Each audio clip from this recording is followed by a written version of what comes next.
Good morning, my dear students. Before we start, let us pray first. Our Father, who art in heaven, hallowed be thy name. Thy kingdom come, thy will be done, on earth as it is in heaven. Give us this day our daily bread, and forgive us our trespasses, as we forgive those who trespass against us.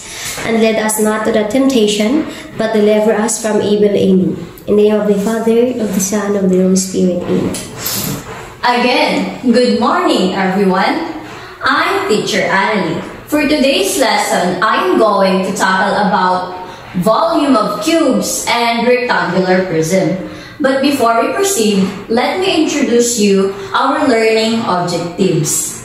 First, explain the formula for finding the volume of cubes and rectangular prism. Second, calculate the volume of cubes and rectangular prism using given dimensions and standard units of measurement.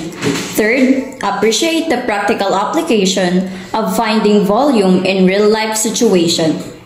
Now, ay matututunan natin ang isa pang mahalagang geometry quantity para sa mga solid figures, at ito ang volume.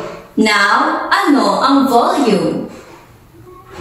Volume of a solid figure is the amount of three-dimensional figure inside it.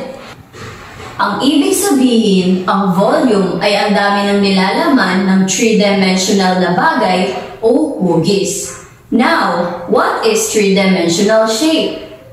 In geometry, three-dimensional shape can be defined as a solid figure or an object with length, width, and height.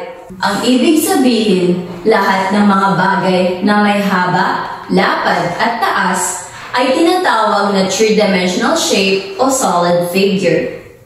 We have a lot of examples of three-dimensional shape, but in this topic, we will just discuss about cube and rectangular prism. We will also discuss on how to compute the volume of these solid figures.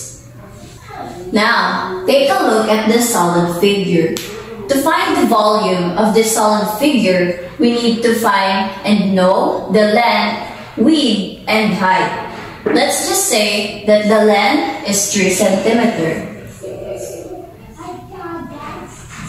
The width is 3 cm. And the height is 3 cm.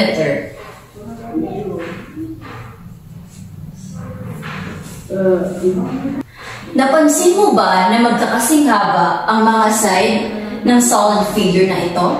Ibig sabihin, ito ay cube. Ngayon, ay nakuha na natin ang kinakailangang sukat. Let's compute it now. Now, let me introduce you the formula of volume. Volume of cubes equals length times width times height. Volume times length times width times height. Now the length is 3 cm. The width is 3 cm. And the height is 3 cm.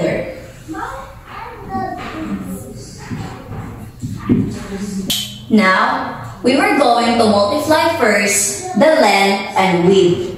Now, 3 times 3 is equals to 9.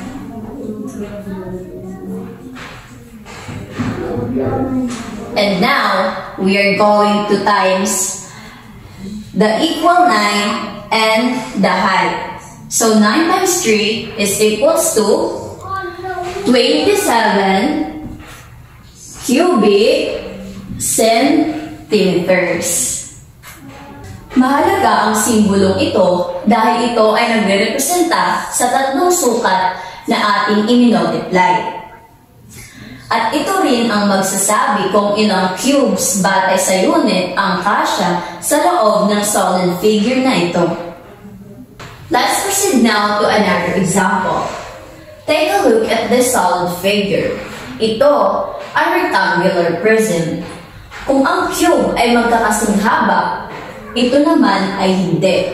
Ngunit ang pagkuha ng volume ay parehas lamang sa formulang ginamit natin kanina. Now, what is the volume of the solid figure?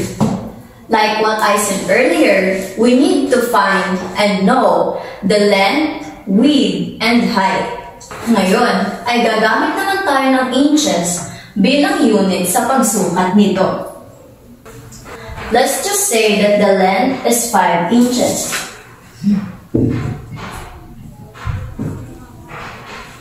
The width is 4 inches. And the height is 12 inches.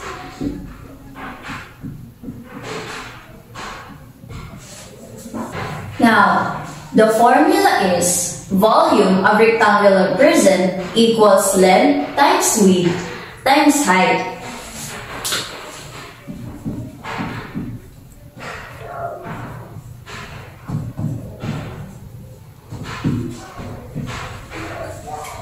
So, the length is 5 inches. The width is 4 inches. And the height is 12 inches. Now, remember that multiply first the length by width. Now, what is 5 times 4? Equals to 20.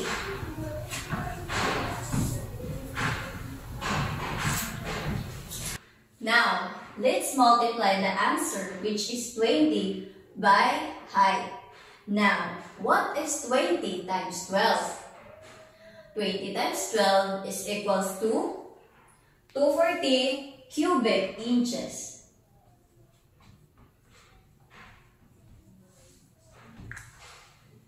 Therefore, 240 cube ang magkakasya sa loob ng solid figure na ito. Now, did you get it, class? Ano nga ulit ang formula? Ang formula ay volume equals length times width times height. At ano nga muna ulit ang i-multiply? Ang length tapos ang width. Naintindihan ba mga bata?